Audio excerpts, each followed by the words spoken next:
فلا أقسم بمواقع النجوم وإنه لقسم لو تعلمون عظيم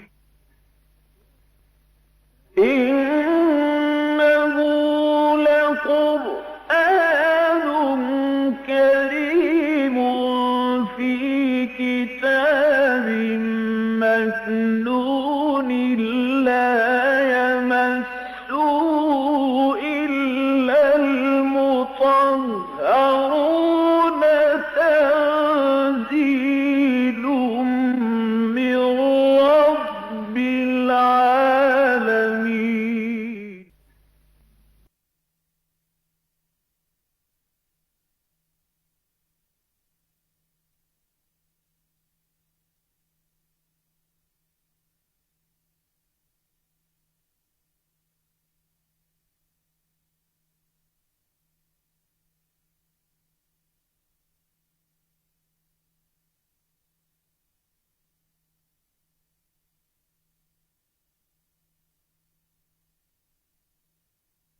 نحمده ونصلي على رسوله الكريم. اما بعد فقد قال الله تبارك وتعالى كما ورد في سورة المائدة اعوذ بالله من الشيطان الرجيم بسم الله الرحمن الرحيم وإذ قال موسى لقومه يا قوم اذكروا نعمة الله عليكم إذ جعل فيكم أنبياء وجعلكم ملوكا وآتاكم ما لم يؤت أحدا من العالمين صدق الله العظيم. رب اشرح لي صدري ويسر لي أمري واحلل عقدة من لساني يفقهوا قولي. اللهم ربنا ألهمنا رشدنا وأعذنا من شرور أنفسنا. اللهم أرنا الحق حقا وارزقنا اتباعه وأرنا الباطل باطلا وارزقنا اجتنابه آمین یا رب العالمین. سورہ مائدہ کے چوتھے رکوع میں تاریخ بنی اسرائیل کا جو ایک بہت اہم واقعہ بیان ہوا ہے،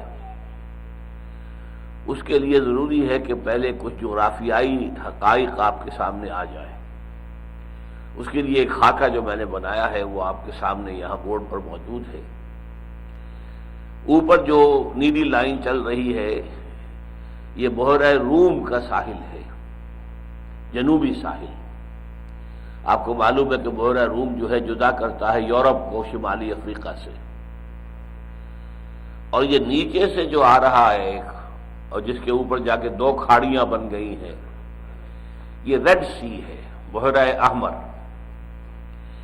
یہ جدا کرتا ہے افریقہ کے مشرقی ساحل کو ایشیا کے مغربی ساحل سے، یعنی جزیرہ نما عرب کے مغربی ساحل سے۔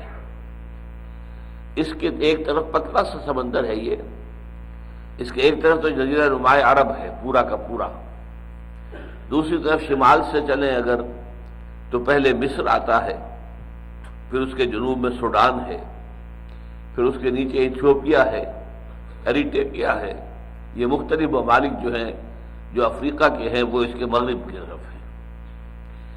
شمال میں جا کر یہ دو کھاڑیوں میں تقسیم ہو جاتا ہے، دو خلیجیں۔ ایک خلیج مغربی ہے، اس کا نام ہے سویز، سویز، اس کو خلیج کہیں گے، خلیج سویز۔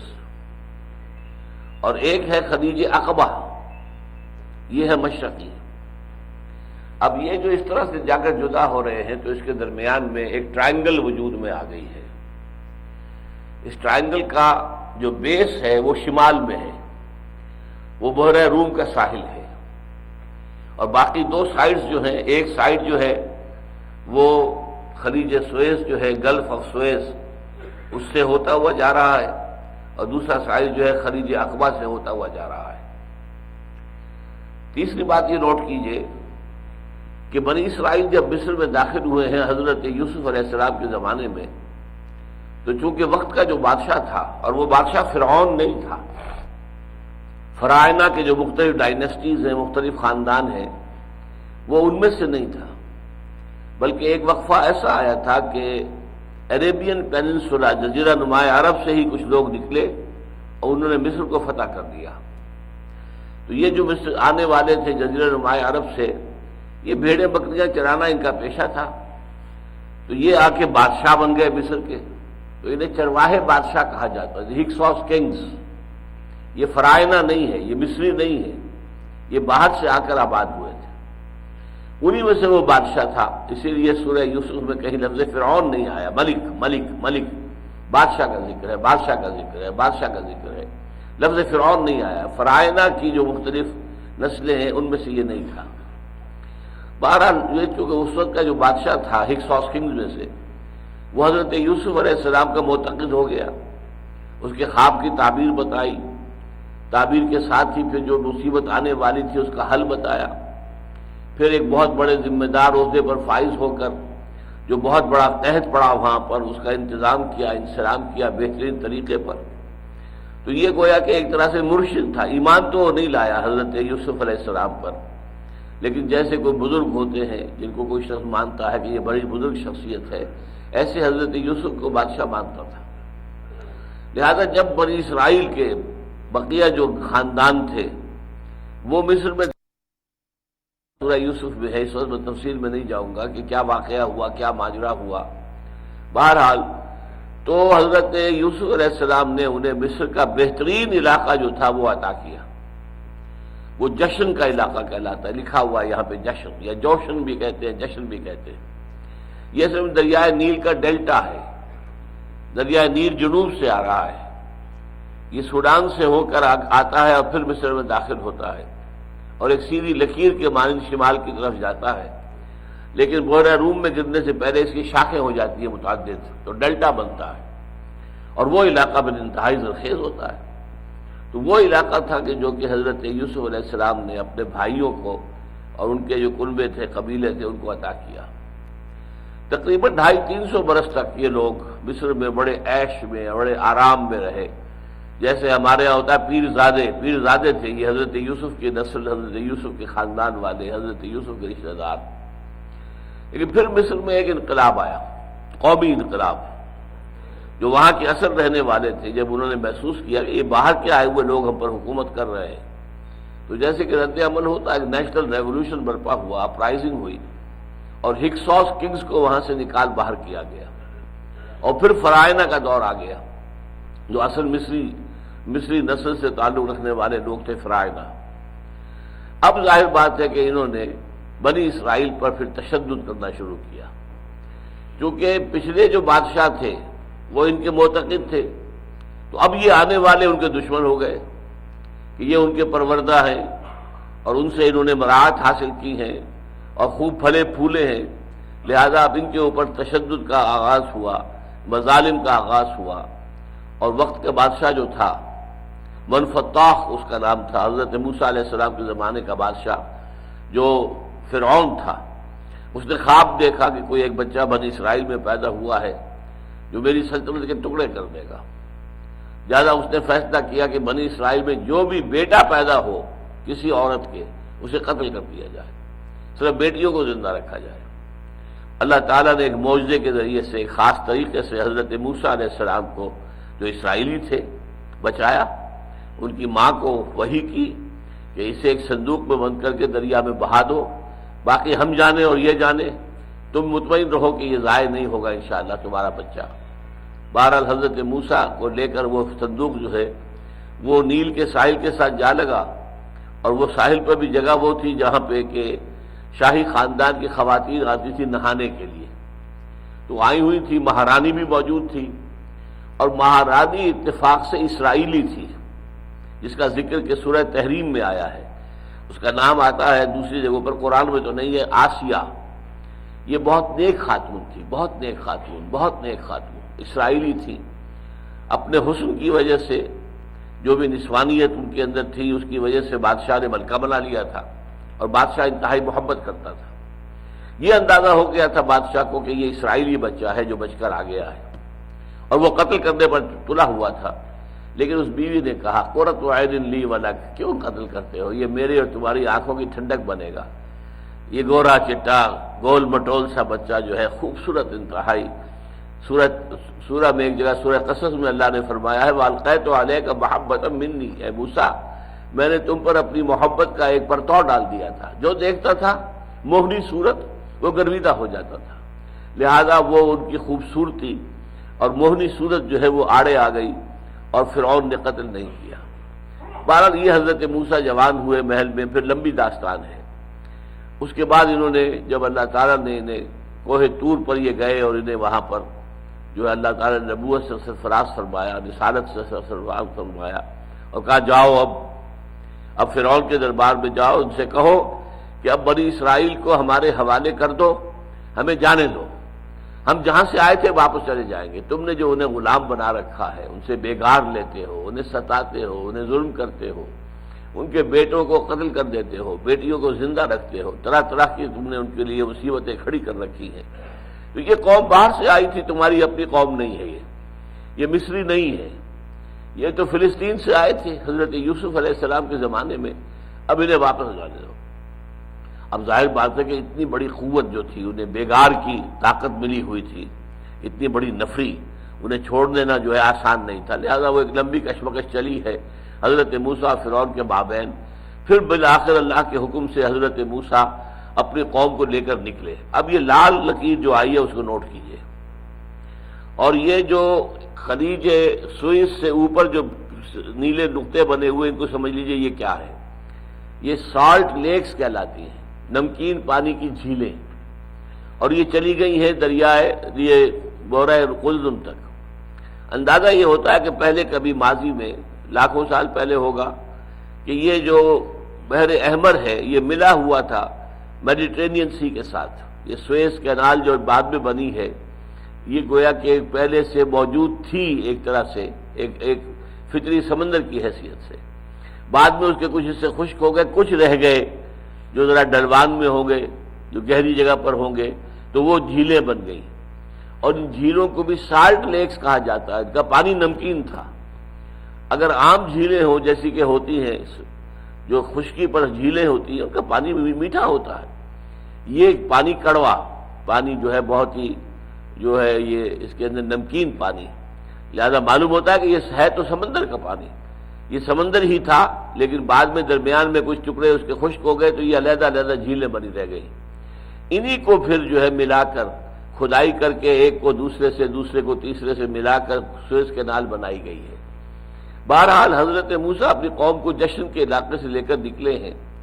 اب ان کے لیے ایک راستہ یہ تھا فلسطین جانے کا کہ سیدھا تیر کی طرح مشرق کی طرف جاتے، میڈیٹرینین کے ساحل کے ساتھ ساتھ جاتے، تو یہ چھوٹا راستہ بھی تھا، آباد راستہ بھی تھا، اس پہ پانی وغیرہ یہ چیزیں بھی آسانی سے مل سکتی تھی، سامان رسد بھی مل سکتا تھا، لیکن وہاں چونکہ آبادیاں تھیں لہذا چھاونیاں بھی تھیں، لہذا اندیشہ تھا کہ ان کے خلاف کوئی اقدام ہو جائے گا اور مصری فوج جو ہے ان کا راستہ روکے گی اور انہیں قتل کرے گی، لہذا لمبا راستہ دیا انہوں نے۔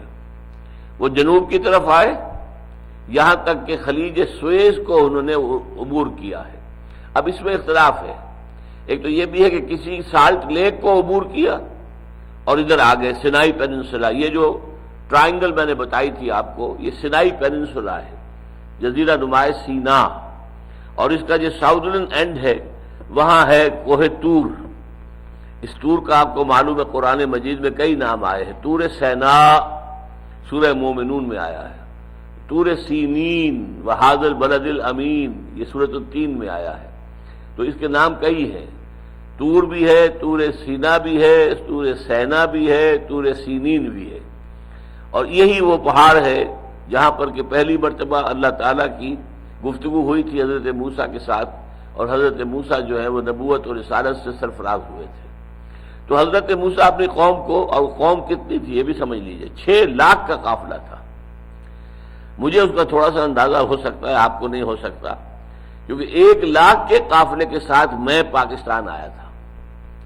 20 دن میں ہم نے 170 میل طے کیے حصار سے سلیمان کی ہیڈ ورکس تک، 10 میل روزانہ چل کر۔ اب وہ 95,000 تھا، لاکھ پورا بھی نہیں تھا، 95,000 کا قافلہ کتنا بڑا تھا، پورا 10 میل کی تو قطار بن جاتی تھی بیل گاڑیوں کی، بیل گاڑیوں میں عورتیں بچے بیٹھے ہیں، کچھ سامان رکھا ہے، اور مرد جو ہیں دانے بائیں چل رہے ہیں. تو اس طریقے سے یہ قافلہ جو ہے 10 میل لمبا ہو جاتا تھا.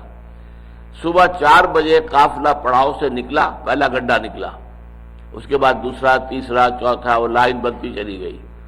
دن کے 10 بجے جو پہلا گڈھا تھا وہ اگلے پڑاؤ پر پہنچ گیا اور اس نے وہاں جا کے ڈیرا لگانا شروع کیا.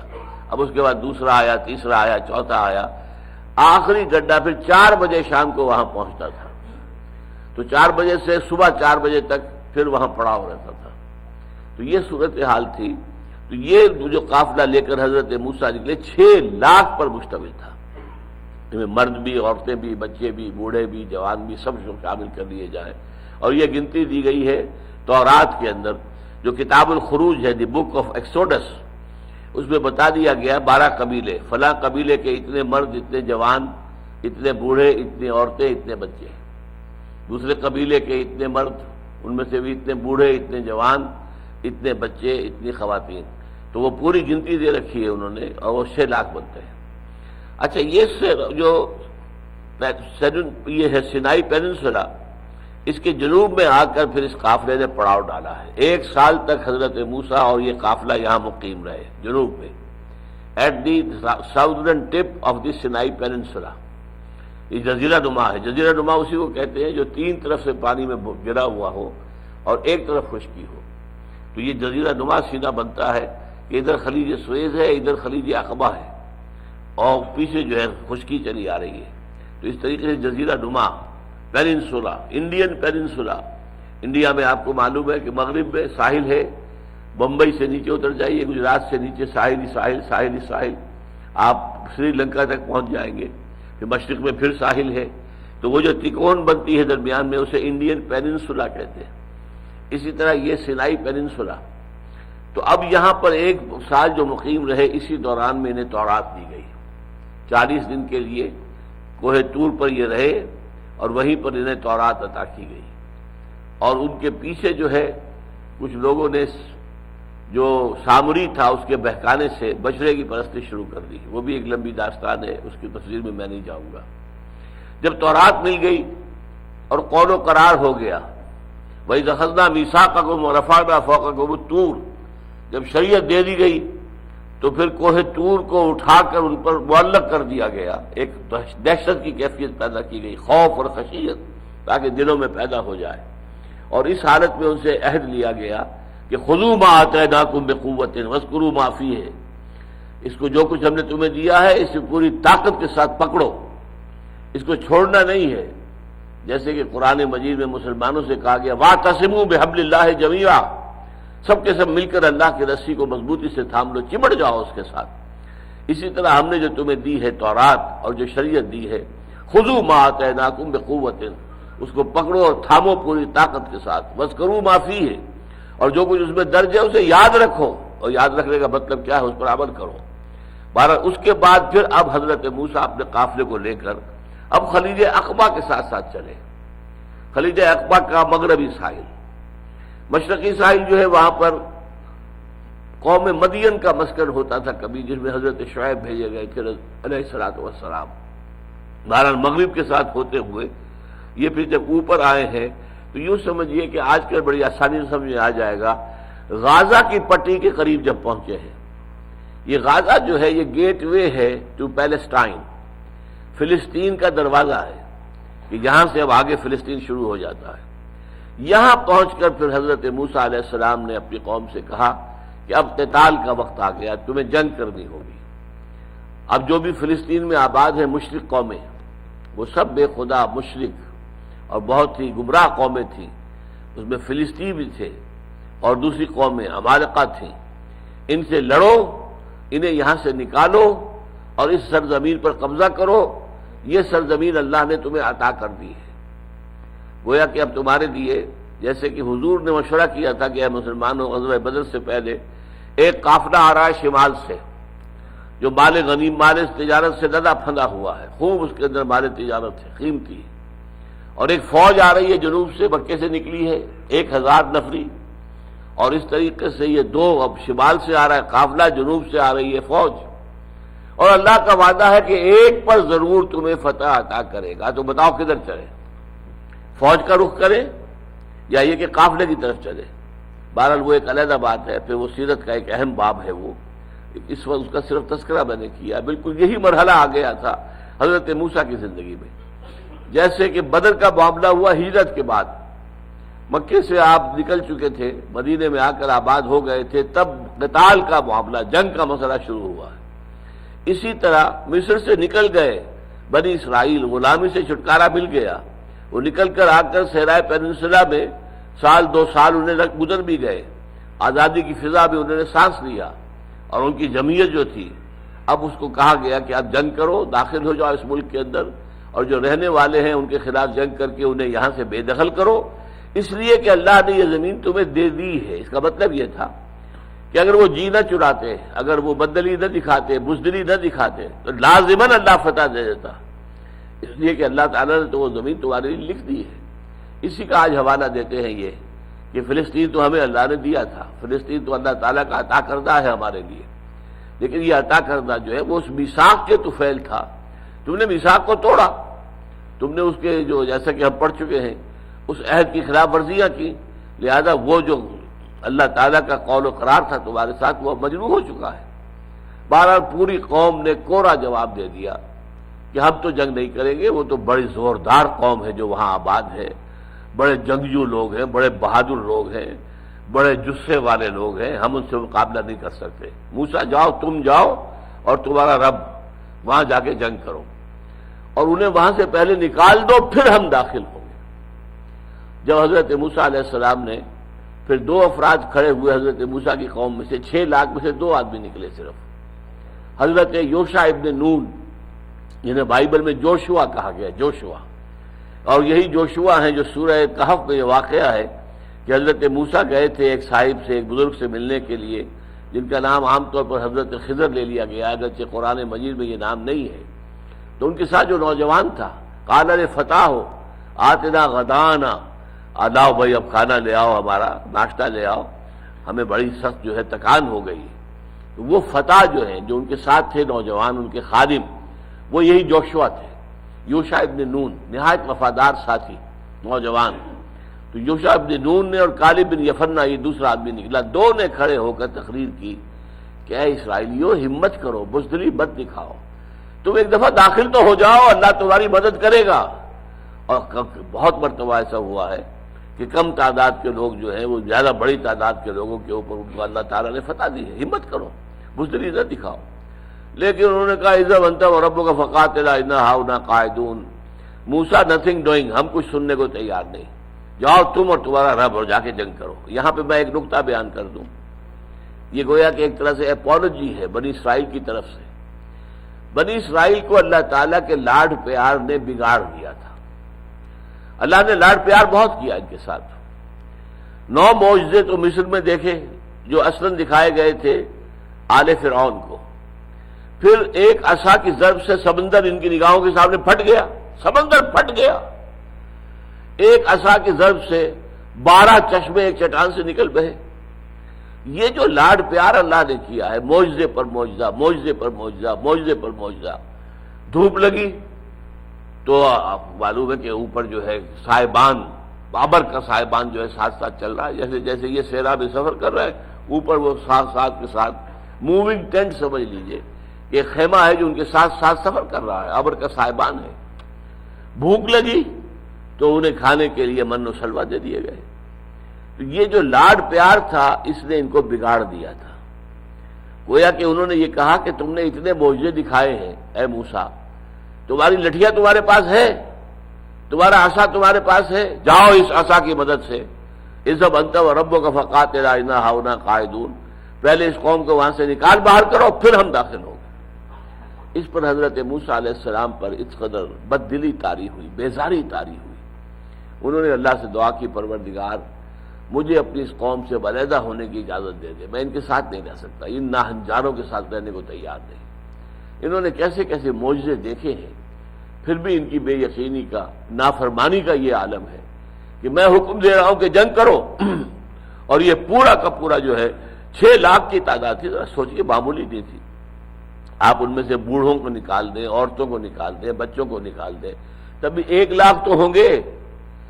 اور نیچے آ جائیے 50,000 تو ہوں گے 6 لاکھ میں سے 12 میں سے ایک تو ہوگا ایسا جو جنگ کرنے کے قابل ہو. حالانکہ میرے نزدیک وہ 1 لاکھ والی فگر زیادہ صحیح ہے کہ ایک خاندان کے 6 افراد میں سے کم ایک تو ایسا ہوگا جو جنگ کرنے کے قابل ہو. لیکن یہ کہ اتنی بڑی تعداد رکھنے کے باوجود انہوں نے بزدلی دکھائی تو اللہ تعالیٰ سے پھر حضرت موسیٰ علیہ السلام نے دعا کی کہ پروردگار اب ہمیں ان سے دور کر دے، ہم ان کے ساتھ رہنے کو تیار نہیں ہیں. اللہ نے یہ دعا تو قبول نہیں کی، البتہ یہ فرما دیا یہ بنی اسرائیل پر اب یہ ارض مقدس 40 برس تک کے لیے حرام کر دی گئی ہے. اب اسی صحرائے سینا کے اندر بھٹکتے پھریں گے، ادھر سے ادھر ادھر سے ادھر، اور اسی کے اندر بھٹکتے رہیں گے. اسی میں یہ ہوا ہے، یہ حکمت خداوندی دیکھیے. ان 40 سالوں کے دوران حضرت موسیٰ کا انتقال ہو گیا، حضرت ہارون کا انتقال ہو گیا. حضرت موسیٰ کے بعد جانشین بنے یوشع، وہی یوشع ابن نون، وہ نبی بھی تھے. اچھا، لیکن اس کے ساتھ ہی کیا ہوا؟ وہ قوم کے جس نے، وہ نسل کے جس نے مصر میں غلامی کا داغ اٹھایا تھا، اور غلامی میں آپ کو معلوم ہے غیرت کچھ نہیں جاتی ہے انسان کی، غیرت اور حمیت نہیں رہتی. آزاد فضا میں رہنے والوں کی کیفیت کچھ اور ہوتی ہے، ان میں غیرت ہوتی ہے، حمیت ہوتی ہے، ان میں بہادری ہوتی ہے، شجاعت ہوتی ہے، ہمت ہوتی ہے، عزیمت ہوتی ہے. غلامی کے اندر جیسے ہمیں غلامی مار گئی، 200 برس کی انگریز کی غلامی نے ہمیں ختم کر کے رکھ دیا. ہماری قوم کے اندر وہ ہمت اب باقی رہی نہیں ہے، غیرت نہیں ہے. کیا ہو رہا ہے؟ کیسے کیسے بڑے یو ٹرن جو ہے ہمارا صدر لے رہا ہے، اور مجال ہے قوم کے اندر اس کے احساس پر جوں بھی نہیں گئی. ایک ہی حکم، یو آر ود اس اور اگینسٹ اس. ایک اتنا بڑا ملک ہے، کوئی چھوٹا ملک نہیں ہے، کوئی جزیرہ نہیں ہے. 15 کروڑ انسان، 10 لاکھ سے زیادہ فوج تو سٹینڈنگ ہے.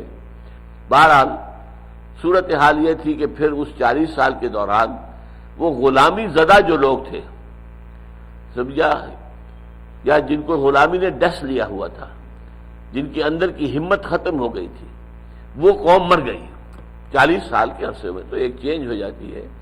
ایک جنریشن گئی، اگلی جنریشن آئی جو صحرا میں پیدا ہوئی ہے، صحرا میں پلی بڑھی ہے. اس کے اندر ہمت، آزادی کی فضا میں اس نے سانس لیا ہے. جیسے کہ اقبال نے کہا ہے کہ فطرت کے مقاصد کی کرتا ہے نگہبانی، یا بندہ صحرائی یا مرد کوہستانی. صحرائی انسان ہو تو اسے زندہ رہنے کے لیے بڑی شدید محنت کرنی پڑتی ہے. میل ہا میل سے پانی لانا پڑتا ہے گھڑوں کے اوپر. کنویں کتنے کتنے فاصلے پر، تھر پار کر کا آپ اندازہ کیجئے کتنے کتنے فاصلے پر کنویں ہیں. کنویں پانی لانا یہ ہماری طرح تھوڑا یہ ہے، ٹیپ کو ذرا کھولا اور پانی موجود ہے، چلا آ رہا ہے. میدانی علاقوں کے اندر تو پانی اتنا ہوتا ہے، آپ کنواں کھود لیجئے، تھوڑے سے دور فاصلے پر آپ کو پانی نکل آئے گا. وہاں جا کے دیکھیے کہ سینکڑوں فٹ نیچے جائیے تو پانی ملے گا، اور اسے انسان تو کھینچ بھی نہیں سکتا. وہ تو اونٹ ہوں یا بیل ہوں، وہ اس کو کھینچتے ہیں پانی کو، اس لیے کہ وہ کئی 100 فٹ نیچے سے پانی لے رہے ہیں. تو جن کے اوپر اس قدر تنگی ہوتی ہے، پھر کھانے کو صحرا میں کیا پیدا ہوتا ہے. اچھا، یہی معاملہ پہاڑوں پر ہے. پہاڑوں پر اوپر ٹاپ پر پانی نہیں ہوتا، کہیں کوئی اگر کوئی چشمہ ہے تو بات اور ہے، ورنہ نیچے سے پانی لے کے جانا پڑتا ہے انہیں. پانی لے کر چڑھنا اوپر ان کی عورتیں یہ کرتی ہیں، گھڑے سروں پر رکھے ہوئے یا کچھ اور چھوٹی گھڑیاں، ان کو لے کر چڑھنا پہاڑ کے اوپر کرتی ہیں. تو یہ مشقت جو ہے، اس سے انسان کے اندر ایک پختگی پیدا ہوتی ہے، ایک صلابت، ایک طاقت، ایک قوت. تو فطرت کے مقاصد کی کرتا ہے نگہبانی، یا بندہ صحرائی یا مرد کوہستانی. یہی بات مجھے یاد آئی کہ کہی تھی کبھی بھٹو صاحب نے، Zulfikar Ali Bhutto, we are animals of the desert. ہم ڈیزرٹ کے حیوانات ہیں، کیونکہ یہ سندھ بھی جو ہے وہ ڈیزرٹ کا علاقہ ہے، اکثر و بیشتر علاقہ ڈیزرٹ ہے. We are from the desert. اور ڈیزرٹ کے لوگ جو ہیں وہ بڑے ہمت والے ہوتے ہیں. اور واقعہ یہ کہ ثابت ہوا ہے کہ سندھیوں میں ہمت والے ہیں، پنجاب میں کوئی ہمت والا نہیں نکلا، آج تک نہیں نکلا. وہ ایک کانا نکلا تھا کبھی، وہ سکھ جو ہے رنجیت سنگھ، باقی کون نکلا. تو واقعہ یہ ہوا، بھٹو نے جان دے دی، کسی طرح پیچھے ہٹنے کو تیار نہیں ہوا. ورنہ ذرا معافی مانگتا، تھوڑا سا خم کھا جاتا، تھوڑا سا جھک جاتا تو جان بچ جاتی. جان دے دی. بہرحال یہ مضمون ذرا علیحدہ ہو گیا. تو میں کہہ یہ رہا تھا کہ 40 سال جو ان کا صحرائے تیہ کے اندر بھٹکتے پھرنا ہوا ہے، تو ایک اعتبار سے اے بون ان ڈسگائز ان کے لیے ایک طرح سے نعمت ہو گئی کہ وہ بزدل قوم جو تھی، جو غلامی کا داغ جس پر لگا ہوا تھا، جس کی غیرت و حمیت ختم ہو چکی تھی، وہ ختم ہو گئی. اور نئی نسل جو صحرا میں پیدا ہوئی، سختیاں جھیلی، مصیبتیں برداشت کی، مشقتوں کے عادی ہوئے، وہ جوان ہوئی. پھر حضرت یوشع ابن نون کی قیادت میں انہوں نے جہاد کیا، قتال کیا. 40 برس کے وقفے کے بعد قتال ہوا ہے. اور پہلا شہر جو فتح کیا انہوں نے جریکو، کیونکہ یہ نام آج کل آتے ہیں اخبارات کے اندر. جریکو یہ اسرائیل کا، بلکہ ویسٹ بینک کا کہنا چاہیے، اسرائیل کا نہیں، اس وقت اسرائیل کا قبضہ ہے. پہلے اس کا نام اریحا تھا. اریحا سے جریکو بن گیا ہے. تو جریکو پہلا شہر تھا کہ جو اسرائیلیوں نے فتح کیا تھا حضرت یوشع ابن نون علیہ الصلوۃ والسلام کی سرکردگی میں. لیکن حضرت موسیٰ کے زمانے میں انہوں نے صاف کورا جواب دے دیا تھا. اب یہ آیتیں پڑھ لیجئے کیونکہ اس کا جو بھی مفہوم ہے وہ سارا سامنے آ گیا ہے، لہذا اب تو بیشتر جو ہے ترجمہ ہی رہ گیا ہے. وَإِذْ قَالَ مُوسَىٰ لِقَوْمِهِ يَا قَوْمِ اذْكُرُوا نِعْمَةَ اللَّهِ عَلَيْكُمْ. اور یاد کرو جب کہ کہا تھا موسیٰ نے اپنی قوم سے، اے میری قوم کے لوگوں، ذرا یاد کرو اللہ کا انعام و اکرام جو تم پر ہوا ہے. اذ جعل فیکم انبیاء، جبکہ تمہارے اندر اللہ نے انبیاء اٹھائے. تمہارے جد امجد یعقوب نبی تھے، ان کے بیٹوں میں سے حضرت یوسف نبی تھے.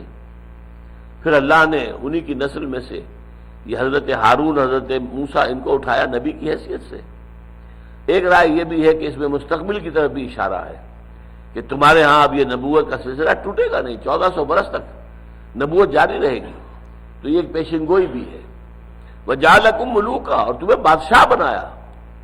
بادشاہ بنانے کے لیے خاص طور پہ جو ہے وہ تعویل کرنی پڑتی ہے، اس لیے کہ جس وقت تک یہ قایات جس واقعے کے پس منظر میں آ رہی ہیں اس وقت تک تو ان کے ہاں بادشاہت ابھی نہیں آئی تھی. یا تو یہ کہیے کہ جشن کے علاقے میں جو انہیں ٹھاٹھ میسر تھے، جو انہوں نے عیش کیا ہے، اس کو تعبیر کیا جا رہا ہے کہ تمہیں بادشاہت دے دی تھی. یا یہ ہے کہ مستقبل کے لیے اس میں پیشن گوئی ہے، تم میں داؤد جیسے بادشاہ ہوں گے علیہ الصلوۃ والسلام، تمہارے اندر سلیمان جیسے بادشاہ ہوں گے علیہ الصلوۃ والسلام. تو ذرا اللہ تعالیٰ کے انعام و اکرام کو یاد کرو.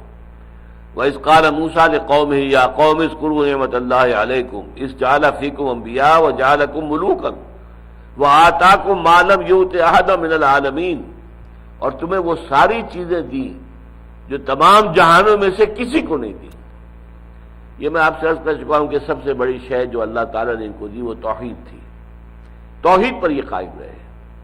کبھی کبھی بہت سے لوگ ان کے ایسے تھے کہ جو پڑوسی جو لوگ تھے مختلف ممالک کے اندر، جو مشرکین تھے، ان کے زیر اثر آ کر انہوں نے بھی شرک اختیار کیا اور مشرکہ عورتوں سے شادیاں کر کے یا انہیں کنیزیں بنا کر اپنے گھروں میں ڈالا. تو عورت جو ہے اس کے اثرات تو پھیلتے ہیں. اگر ان سے نسل ہوئی، ان سے اولاد بھی ہو گئی تو ماں کے اثرات کو قبول کرے گی. لہذا ان کے ہاں شرک آیا ہے، لیکن بحیثیت مجموعی ایک قومی سطح پر کبھی شرک نہیں آ سکا. یہ معاملات علیحدہ ہیں، یہ اسٹرے انسیڈنٹس ان کو کہیں گے ہم، لیکن بحیثیت مجموعی اس پوری قوم کے لیے شرک کبھی نہیں آیا. یہ توحید پر قائم رہے. آتاکم ما لم یؤت احد من العالمین، تمہیں وہ کچھ دیا ہے، تمہیں تورات جیسی کتاب دی ہے، تمہیں شریعت دے دی ہے. یہ ساری باتیں کب ہو رہی ہیں؟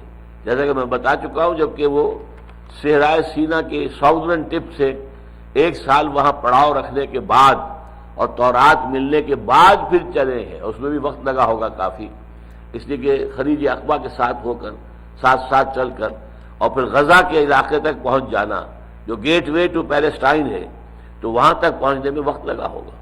تو اتنا وقت لگا ہے، تو اس میں یہ کہ اللہ تعالیٰ نے تمہارے پر انعامات کیے، احسانات کیے. یا قوم ادخلوا الارض المقدسۃ التي كتب اللہ لکم، اے میری قوم کے لوگوں داخل ہو جاؤ اس ارض مقدس میں. یہ ارض مقدس ہے، یہ فلسطین پورا کا پورا ارض مقدس ہے، جس کو کہا گیا ہے سورہ بنی اسرائیل میں الذی بارکنا حولہ. یروشلم جو ہے شہر، وہ تو اپنی جگہ پر ہے، اس کے آس پاس کا علاقہ جو ہے اس کے ارد گرد جو ہے یہ بھی مقدس سرزمین ہے اللہ کی، سینکڑوں انبیاء یہاں ہوئے، سینکڑوں انبیاء وہاں دفن ہیں، ابو الانبیاء حضرت ابراہیم علیہ السلام وہاں دفن ہے، حضرت اسحاق حضرت یعقوب وہاں دفن ہے، پھر بنی اسرائیل کے بہت انبیاء جو ہوئے ہیں، جیسا کہ میں نے کہا 1400 برس تک جو ہے ان کی جو ہے وہ ایک تار ٹوٹا ہی نہیں، مسلسل نبی رہے۔ اذا ہلک نبی خلفہ نبی، جب بھی کوئی نبی فوت ہوتا تھا اس کی جگہ کوئی اور دوسرا نبی جو ہے لے لیتا تھا، تار ٹوٹا نہیں ہے۔ اے میری قوم کے لوگوں، داخل ہو جاؤ اس مقدس سرزمین میں جو اللہ نے تمہارے لیے لکھ دی ہے، اللہ نے طے کر دیا ہے، فیصلہ کر دیا ہے۔ جیسے حضور نے کہا تھا کہ 2 میں سے ایک پر تمہیں فتح لازماً ملے گی، اللہ تعالیٰ کا وعدہ ہے کہ اگر تم قافلے کی طرف جاؤ گے قافلے پر فتح ہو جائے گی، اگر تم فوج کی طرف جاؤ گے فوج پر فتح ہو جائے گی۔ فیصلہ تمہارا ہے، فیصلہ تیرے ہاتھوں میں ہے، دل یا شکم۔ اب طے کر لو، مال و دولت کی حوث ہے تو چلو قافلے کی طرف، اور اگر حق کا حق ثابت ہونا، احقاق حق اور ابطال باطل یہ پیش نظر ہے تو پھر تمہیں لشکر کی طرف جانا چاہیے تاکہ مقابلہ کر کے ثابت کر دو کہ اللہ تعالیٰ کی مدد تمہارے ساتھ ہے اور تم ہو اللہ کے نمائندے سرزمین میں۔ تو فرمایا یا قوم ادخلوا الارض المقدسۃ التي كتب اللہ لکم ولا ترتدوا على ادبارکم، اور اپنی پیٹھوں کے اوپر مڑ نہ جاؤ، لوٹ نہ جاؤ، پیچھے نہ پھر جاؤ۔ اب جب معاملہ آ رہا ہے دو بدو ہو کر جنگ کرنے کا تو پیٹھ مت دکھاؤ، فتنقلبوا خاسرین، تو تم خسارہ پانے والوں میں سے ہو جاؤ گے۔ قالوا یا موسیٰ ان فیہا قوما جبارین، ان کا ہے موسیٰ اس میں تو قوم ہے، بڑی جابر قوم ہے، بڑے طاقتور لوگ ہیں، بڑے گرانڈیل قسم کے لوگ ہیں، بڑے جسے والے لوگ ہیں، بہت ان کی جمعیت ہے، طاقت ہے، اسلحہ ہے۔ ان فیہا قوما جبارین وَإِنَّا لَن نَدْخُلَهَا حَتَّى يَخْرُجُوا مِنْهَا، ہم ہرگز اس زمین میں داخل نہیں ہوں گے جب تک کہ وہ وہاں سے نکل نہ جائے۔ اس لیے کہ اب تک 40 برس تک جو ہے وہ گھومے پھرے تھے صحرائے سینا میں، وہاں کوئی حکومت نہیں تھی، نہ کوئی وہاں پر آبادیاں تھیں، صحرا تھا، صحرا میں نقودک صحرا میں گھومتے پھرے، بھٹکتے پھرے کہنا چاہیے، بھٹکتے رہیں گے اسی میں 40 برس تک۔ تو فرمایا لیکن اب جو ملک ہے یہاں تو قوم آباد ہے، ان کا نظام ہے، ان کی فوجیں ہیں، ان کا اسلحہ ہے، یہ تو بڑی طاقت ہے، ہم ان کے ساتھ نہیں داخل۔ انا لن ندخلها حتى يخرجوا منها، ہم نہیں داخل ہوں گے اس میں یہاں تک کہ وہ نکل جائیں اس سے۔ فإن يخرجوا منها فإنا داخلون، اگر وہ نکل جائیں گے تو پھر ہم داخل ہو جائیں گے۔ یہاں پھر وہ نقطہ یاد کر لیجیے جو میں نے عرض کیا تھا، ایک تو بزدلی جو غلامی کی وجہ سے بزدلی طاری ہو چکی تھی، اور دوسرے ان کے اندر جو لاڈ پیار اللہ کا ہوا تھا، ایک معجزے کے بعد دوسرا، دوسرے پر تیسرا، تیسرے پر چوتھا، تو گویا کہ ان کو یہ کہنے کا ایک جواز ان کے پاس تھا کہ تمہاری لاٹھی نے، تمہارے عصا نے ایسے ایسے کرتب دکھائے ہیں تو ان کو بھی نکال باہر کرو اس سے، ہمیں لڑنے کی زحمت کیوں دیتے ہو؟ لڑیں گے تو ظاہر بات ہے کہ ہم ماریں گے بھی تو مریں گے بھی، ہماری جانیں بھی تو جائیں گی نا۔ یقاتلون فی سبیل اللہ فیقتلون ویقتلون، اللہ کی راہ میں قتال کرتے ہیں تو قتل کرتے بھی ہیں، قتل ہوتے بھی ہیں، تو اس کی وجہ تمہارے پاس لاٹھی موجود ہے، تمہارا عصا ہے، معجزہ ہے۔ اس نے ایک چٹان میں سے 12 چشمے برآمد کیے، اس نے سمندر کو پھاڑ دیا، یہ تو انسان ہے، سمندر کو پھاڑ دیا۔ تو یہ تعویل ہے جو میں کر رہا ہوں اس کی، کہ ان کی جو موقف تھا اس کے پیچھے یہ باتیں موجود تھیں۔ فَإِن يَخْرُجُوا مِنْهَا فَإِنَّا دَاخِلُونَ قَالَ رَجُلَانِ مِنَ الَّذِينَ يَخَافُونَ أَنْعَمَ اللَّهُ عَلَيْهِمَا، کہا دو آدمیوں نے، رجلان تثنیہ کا صیغہ ہے، تو کہا دو آدمیوں نے ان لوگوں میں سے کہ جو اللہ کا خوف رکھتے تھے، خشیت رکھتے تھے، متقی تھے، اللہ سے ڈرتے تھے۔ انعم اللہ علیہما، ان دونوں پر اللہ نے بڑا انعام کیا تھا، ہدایت سے سرفراز کیا تھا، ان کو یقین کی دولت دی تھی، ایمان کی اس کا سرمایہ عطا کیا تھا۔ تو انہوں نے کہا اپنے قوم کے لوگوں سے ادخلوا علیہم الباب، داخل ہو جاؤ، دروازے میں گھس جاؤ۔ اب دروازہ کیا ہے؟ وہاں کوئی دروازہ بنا ہوا نہیں تھا، بلکہ یہ دروازہ، یہ غازہ کا علاقہ جو ہے یہ دروازہ تھا، گیٹ وے ٹو پیلسٹائن۔ اب اسے گھس جاؤ، داخل ہو جاؤ۔ ادخلوا علیہم الباب فاذا دخلتموہ فانکم غالبون، اگر تم داخل ہو گئے تو غالب تم ہی ہو گئے۔ کیوں؟ اللہ کا وعدہ ہے، کتب اللہ لکم، یہ زمین تو اللہ تمہیں دے چکا ہے، لکھ چکا ہے تمہارے نام، وثیقہ ہو چکا ہے اللہ کی طرف سے، یہ تمہیں دی جا چکی ہے زمین۔ لہذا کم ہمتی نہ دکھاؤ، بزدلی نہ دکھاؤ، کمزوری نہ دکھاؤ، آگے بڑھو، داخل ہو جاؤ۔ داخل ہو جاؤ گے تو فتح تمہاری ہے۔ قال رجلان من الذين يخافون انعم الله عليهما ادخلوا عليهم الباب فاذا دخلتموه فانكم غالبون وعلى الله فتوکلوا، اور اللہ پر توکل کرو، ان کنتم مومنین، اگر تم مومن ہو تو تمہارا توکل اللہ پر ہونا چاہیے۔ اللہ کی مدد آئے گی، اللہ کی نصرت آئے گی، اللہ کا وعدہ ہے کہ یہ ارض مقدس وہ تمہیں دے چکا ہے، تمہیں عطا کر چکا ہے، لہذا اللہ تعالیٰ اپنے وعدے کا لحاظ کرے گا، پاس کرے گا، تمہیں بھی دے دے گا۔ اگر تم مومن ہو تو تمہیں اللہ کے وعدے پر یقین ہونا چاہیے۔ قالوا یا موسیٰ انا لن ندخلها ابدا ما داموا فیہا، اب یہ ہے کیٹیگوریکل انداز، کہا ہے موسیٰ کچھ بھی ہو ہم ہرگز داخل نہیں ہوں گے اس ملک میں جب تک کہ اس کے رہنے والے اس کے اندر موجود ہیں۔ چنانچہ وہ دونوں اشخاص جو ہیں حضرت یوشع ابن نون اور حضرت کالب ابن یفنہ، ان دونوں کا واس بھی بیکار گیا۔ اب 4 آدمی رہ گئے، صرف 2 نبی، حضرت موسیٰ حضرت ہارون دونوں بھائی، اور 2 ان کے ساتھی یوشع ابن نون اور کالب ابن یفنہ۔ اب ظاہر بات ہے 4 آدمی تو قتال نہیں کر سکتے، قتال جو ہے ان میں سے کم 1 لاکھ میں سے 20-25 ہزار ہی نکل آئے ہوتے، تو کم سے کم یہ کہ ایک نفری ہوتی۔ آخر حضور کے ساتھ 313 ہی نکلے تھے، لیکن مقابلے میں بھی 1000 تھے، 1 to 3 کی ریشو تھی نا، 1 کے مقابلے میں 3 یا 3 کے مقابلے میں 1 کہہ لیں، تو ریشو اتنی تھی نا۔ تو اسی طریقے سے ان کی اگر کوئی بڑی فوج ہو، وہ 1 لاکھ فوج لا سکتے ہو، تو 25-30 ہزار کی فوج بھی ان میں سے نکل آتی ہے۔ اگر 6 لاکھ میں سے، جن میں سے میں سمجھتا ہوں، میں نے آپ سے عرض کیا کہ کم سے کم 1 لاکھ ہوں گے جو جنگ کی صلاحیت رکھنے والے نوجوان ہوں، ورنہ کم سے کم ایٹ دی لیسٹ جا کر بھی کم سے کم 50,000 ہوں گے۔ قالوا یا موسیٰ انا لن ندخلها ابدا، ابدا آتا ہے عربی زبان میں قطعیت، ہرگز ہرگز نہیں، کبھی بھی نہیں، کبھی نہیں ہوگا، ہم نہیں داخل ہوں گے، تم جو چاہو کہو۔ انا لن ندخلها ابدا ما داموا فیہا، جب تک کہ وہ وہاں موجود ہے۔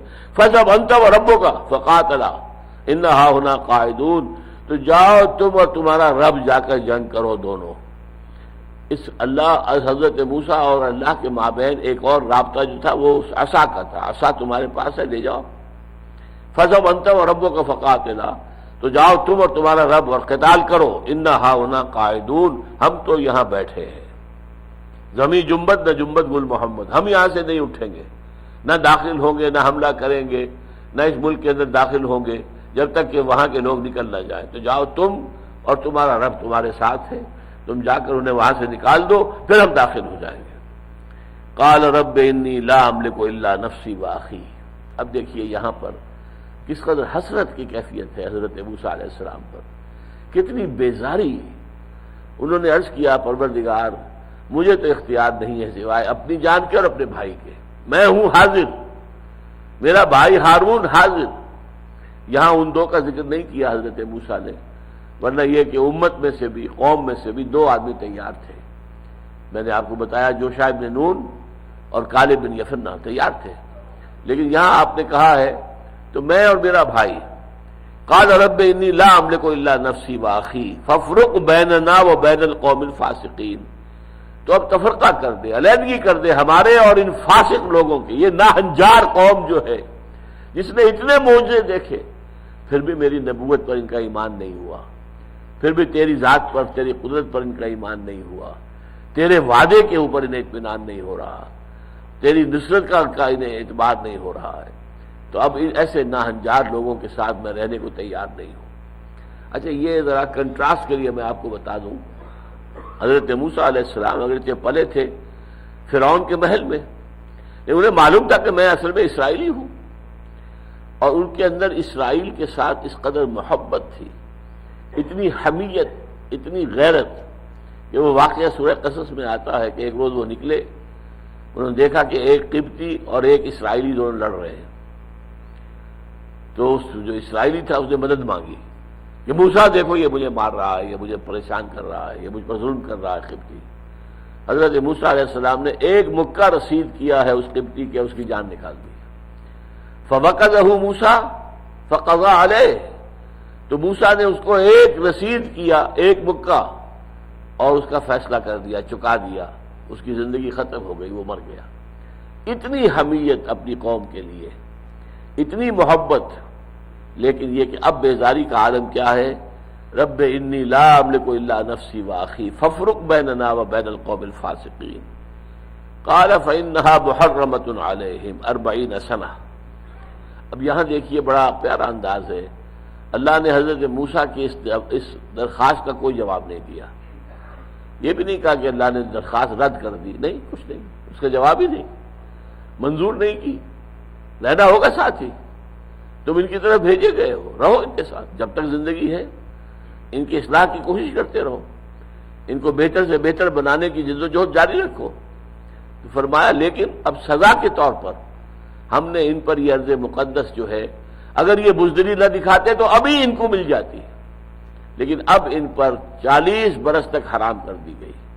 یتیہون فی الارض، وہ اسی زمین کے اندر بھٹکتے پھریں گے، سر مارتے پھریں گے۔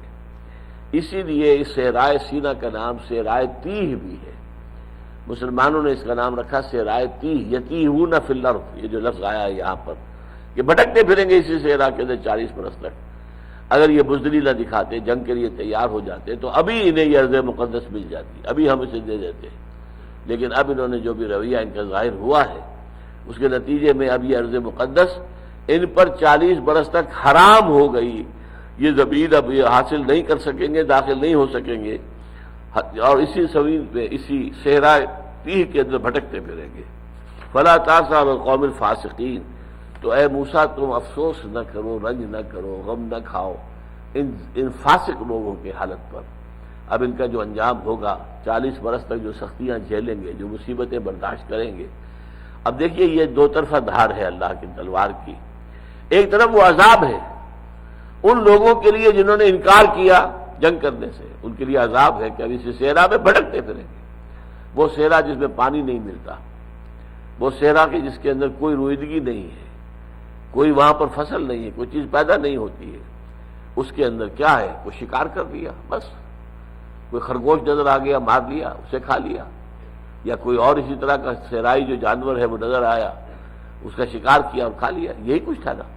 باقی وہاں کیا تھا؟ صحرائے تھی، دق و دق صحرا، اس میں بھٹکتے پھریں گے اب یہ 40 برس تک۔ ان کے لیے تو سزا ہو گئی، لیکن قوم کے لیے بحثیت مجموعی it's a blessing in disguise. اب وہاں جو لوگ پیدا ہوئے، جو نئی نسل پیدا ہوئی، وہ انہی سختیوں میں پلی بڑھی، ان کے اندر وہ قوت پیدا ہو گئی، وہ مقاومت پیدا ہو گئی، کھڑے ہونے کا جذبہ، مقابلہ کرنے کی ہمت پیدا ہو گئی۔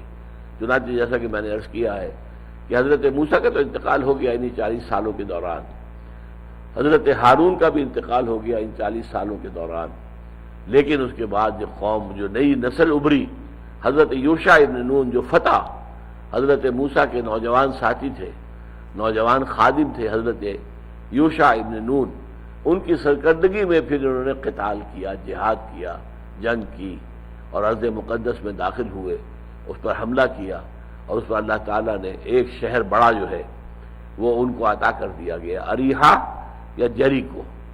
لیکن یہاں پر وقتی طور پر تو شکل یہی تھی نا کہ افسوس، یہ قوم اب 40 برس تک اسی صحرا میں بھٹکے گی، تو صدمہ حضرت موسیٰ علیہ السلام کی قوم، اور حضرت موسیٰ علیہ السلام کو اپنی قوم سے محبت، دلی تعلق اپنی جگہ، ایک وقتی بیزاری بھی آئی ہے شدید، لیکن اس کا یہ مطلب تو نہیں، باپ کسی وقت بیٹے سے ناراض بھی ہوتا ہے، لیکن اس کا یہ مطلب تو نہیں کہ وہ پدری شفقت جو ہے وہ ہمیشہ کے لیے ختم ہو گئی، وہ تو اپنے اندر رہے گی، چاہے باپ جو ہے بیٹے سے ناراض ہے، لیکن وہ اندر جو ہے، اندر ہی اندر وہ محبت اور شفقت کا جو ہے دریا وہ موجود رہتا ہے۔ تو اسی طریقے سے حضرت موسیٰ علیہ السلام جو ہے فلا تاسا، اب افسوس نہ کرو، دیکھو موسیٰ اب رنج نہ کرو، ان کے اس تقدیر پر جو بھی انہوں نے خود اپنے لیے اپنے ہاتھوں لکھ لی ہے، اب کوئی تمہیں رنج اور افسوس نہیں ہونا چاہیے۔ فلا تاسا علی القوم الفاسقین، تو اس فاسق قوم کے اوپر، ان کے اس انجام کے اوپر اب تمہیں افسوس نہیں کرنا چاہیے۔ یہ جو واقعہ بیان ہوا ہے سورہ مائدہ میں، اس کی حکمت کیا ہے؟ میرا ذہن پہلے کبھی منتقل نہیں ہوا، آج منتقل ہوا ہے اور دوران درس ہوا ہے۔ اصل میں ایک موقع وہ تھا کہ جب حضور کی حیات طیبہ میں قتال کا آغاز ہوا ہے، وہ تو ہے غزوہ بدر سے پہلے، یہ سن 6 کے آخر میں یا سن 7 میں نازل ہو رہی ہے، ان آیات کا اب کیا ربط ہے حالات کے ساتھ؟ جو سرکمسٹانسز تھے، دی سرکمسٹانسز آبٹیننگ اوور دیئر، اس کے اعتبار سے ان کا کیا ریلیونس کیا ہے؟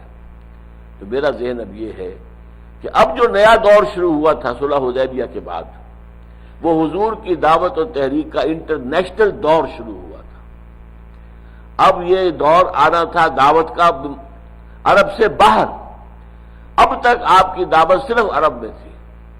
10 برس تک آپ مکے میں رہے، 12 برس تک، اور دعوت دیتے رہے مکے کے اندر یا مکے کے آس پاس، ام القریٰ و من حولہا، آس پاس کے قبائل میں آپ جاتے تھے، یا کہیں بازار لگتا تھا، ہاٹ جسے کہتے ہیں، ہاٹ، وہاں چلے گئے، وہاں جا کر جو ہے اپنی دعوت و تبلیغ کی، حج کے موقع پر تبلیغ کی، لیکن اس سے باہر آپ نے اپنی تبلیغ کا دائرہ وسیع نہیں کیا۔ البتہ مدینے میں آنے کے بعد تبلیغ کا دائرہ وسیع ہو گیا۔ اب جزیرہ نمایاں عرب کے اندر جہاں جہاں سے بھی کوئی طلب آئی کہ آپ ہمارے پاس بھیجیے اپنے مبلغ اور مدرس جو ہمیں قرآن پڑھائیں، آپ کس بات کی دعوت دیتے ہیں وہ ہمیں سمجھائیں، آپ نے جو زندگی کا نظریہ دیا وہ ہمیں بتائیں، اور اس میں آپ کو معلوم ہے بڑے بڑے حادثے بھی ہوئے، 70 صحابہ شہید کیے گئے۔ دھوکے سے بلایا گیا کہ آپ بھیجیے اپنا ایک گروپ جو ہے جو یہاں آ کر ہمیں دین سکھائے، قرآن پڑھائے، اور پھر انہیں ذبح کر دیا گیا۔ صرف ایک بچہ تھا 70 میں سے، اور اس قدر صدمہ ہوا تھا حضور کو کہ وہ قنوت نازلہ جو ہم پڑھا کرتے ہیں، جب بھی سقوط ڈھاکہ کا واقعہ پیش آ رہا تھا تو ہم پڑھتے تھے، اور وہ سخت ترین دعا ہے، اللہم مزق جمعہم، اللہم دمر دیارہم، اے اللہ ان کی جمعیت کو منتشر کر دے، ان کے جو ٹھکانے ہیں، رہنے کی جگہ ہے، ان کے اوپر پتھراؤ کر انہیں برباد کر دے۔ ایسی سخت بد دعا آپ کو حضور کی زبان پر نہیں ملے گی جو اس وقت آئی ہے، دمر دیارہم زلزل اقدامہم، اور ان کے اوپر تباہی جو ہے نازل فرما دے۔ یہ کیوں؟ 70 بے گناہ لوگوں کو، اور یہ 70 لوگ کون تھے؟ جو حضور کی دعوت و تبلیغ اور تربیت سے مستفید ہوئے تھے۔ مسجد صفا، مسجد کے اندر بیٹھے رہنے والے، مسجد نبوی میں اصحاب صفا، نہ کچھ کمانا، نہ کھانا، نہ پینا، کوئی شے آ گئی ہے، کوئی صدقہ آ گیا ہے، کوئی خیرات آ گئی ہے تو کھا لیا، ورنہ بھوکے سو رہے۔ ان لوگوں نے اتنی مشقتیں جھیل کر حضور سے دین کا علم حاصل کیا، اور ان میں سے 70 کو اس طرح ذبح کر دیا گیا جیسے کہ بکریاں ذبح کی جا رہی۔ تو اس پر جو حضور کا صدمہ تھا وہ اس درجے کا تھا کہ دعا جو آپ نے مانگی ہے وہ سخت ترین دعا جو زندگی میں مانگی ہے وہ قنوت نازلہ والی دعا ہے۔ بہرحال تو اب جو مرحلہ شروع ہونے والا تھا صلح حدیبیہ کے بعد، اب انٹرنیشنل دور شروع ہونے والا تھا۔ یہی وجہ ہے کہ حضور نے صلی اللہ علیہ وسلم صلح حدیبیہ کے بعد خطوط بھیجے ہیں بادشاہوں کے نام، قیصر روم کے نام خط بھیجا، اور کسرا جو تھا بادشاہ فارس کا اس کے نام، مصر کا جو تھا پیٹریارک اس کے نام خط بھیجا، نجاشی جو ایمان لے آئے تھے وہ تو فوت ہو گئے تھے، اب جو بھی نجاشی تھا، نیگوس جو بھی حبشہ کا بادشاہ تھا اس کے پاس بھیجا۔ خطوط آس پاس کے بڑے بادشاہ ہوں یا چھوٹے ہوں ان سب کو خطوط بھیجے۔ اسی کے نتیجے میں پھر آپ کو معلوم ہے کہ غزوہ موتا ہوا، پھر غزوہ طوف جو ہوا۔ تو اس طریقے سے یہ سارا معاملہ شروع ہوا ہے اس آیتوں کے بعد۔ یہ گویا کہ مسلمانوں کو بتایا جا رہا ہے کہ ایک مرحلہ تو قتال کا آیا تھا جو within the Arabian peninsula تھا۔ Within the Arabian peninsula کوئی اسٹینڈنگ آرمیز نہیں تھی، کوئی اسٹیبلش گورنمنٹس نہیں تھی، کوئی فارمل اسٹیٹ نہیں تھی، کوئی فارمل گورنمنٹس نہیں تھی، لہذا یہاں پر تو معاملہ کچھ اور تھا۔ اب تمہارا سابقہ پیش آئے گا بڑی زبردست قوموں سے، یا موسیٰ ان فیہا قوما جبارین، اب جبارین کی قوم جو ہے، اب تمہارا مقابلہ آئے گا رومیوں سے، یہ رومن لیجنز مشہور ہیں تاریخ کے انسان، غرق آہن، ہر طریقے سے لوہے کے اندر جو ہے ڈھکے ہوئے جسم ان کے، اور وہ لوگ بڑے پریڈ کرنے والے اور بہت ہی جو قواعد آشنا، بہت ہی ڈسپلن فوج، پھر ایرانی فوج، اب ان سے سابقہ پیش آئے گا۔ وہ جو عرب کے اندر ہوتے تھے چھوٹے چھوٹے معاملے، 300 کا 1000 سے مقابلہ ہو گیا، 1000 بھی کوئی بہت بڑی تعداد تو نہیں ہے نا۔ غزوہ موتا میں کیا ہوا؟ 3000 کا 2 لاکھ سے مقابلہ ہو گیا۔ 1 لاکھ تو فوری طور پر سامنے تھا، 1 لاکھ اور موجود تھا پیچھے جو ضرورت پڑنے پر آ سکتا تھا۔ 2 لاکھ کے ساتھ مقابلہ 3000 کا، اسی لیے بعض لوگوں نے مشورہ دیا تھا کہ ہمیں یہاں مقابلہ نہیں کرنا چاہیے، بچ کر نکل جانا چاہیے، لیکن اکثر صحابہ نے کہا کہ ہمیں تو شہادت کی موت درکار ہے، ہمیں بچ کر نکلنے کی ضرورت ہی نہیں ہے، ہمارے لیے تو اصل کامیابی شہادت ہے۔ لہذا جنگ ہوئی، اور ظاہر بات ہے اس میں تینوں سپہ سالار جن کا نام حضور نے لیا تھا، زید بن حارثہ ہے، اور حضرت علی کے بھائی طیار، جعفر طیار رضی اللہ تعالیٰ عنہ، اور ایک اور جو کہ انصاری صحابی تھے، یہ تینوں شہید ہو گئے۔ تو پھر حضرت خالد بن ولید نے کمان اپنے ہاتھ میں لی اور بڑی حکمت کے ساتھ لشکر کو نرغے میں سے نکال کر واپس لے آئے۔ تو اب یہ دور چونکہ شروع ہونے والا تھا کہ بڑی زبردست اسٹیبلشڈ ایمپائرز کے ساتھ تمہارا مقابلہ پیش آئے گا، لہذا یہ واقعہ بیان کر دیا کہ دیکھنا کہیں تم بھی بنی اسرائیل کی طرح اتنی زبردست قوموں کا مقابلہ دیکھ کر گھبرا نہ جانا، انکار نہ کر دینا، بلکہ اپنی پوری طریقے سے ان کا مقابلہ کرنا، ان کے سامنے جان سپر ہو جانا، یہ کام تمہیں کرنا ہے۔ کہیں ایسا نہ ہو کہ یہودیوں کی راستے کی سنت جو ہے اس پر عمل کر لو اور ان کا طریقہ اختیار کر لو۔ یہ میرے نزدیک ان آیات کا اس مرحلے پر سورہ مائدہ میں نزول کا میرے نزدیک بیک گراؤنڈ ہے، یہ اس کی حکمت ہے۔ واللہ اعلم۔ بارک اللہ لی ولکم فی القرآن العظیم ونفعنی وإیاکم بالآیات والذکر الحکیم۔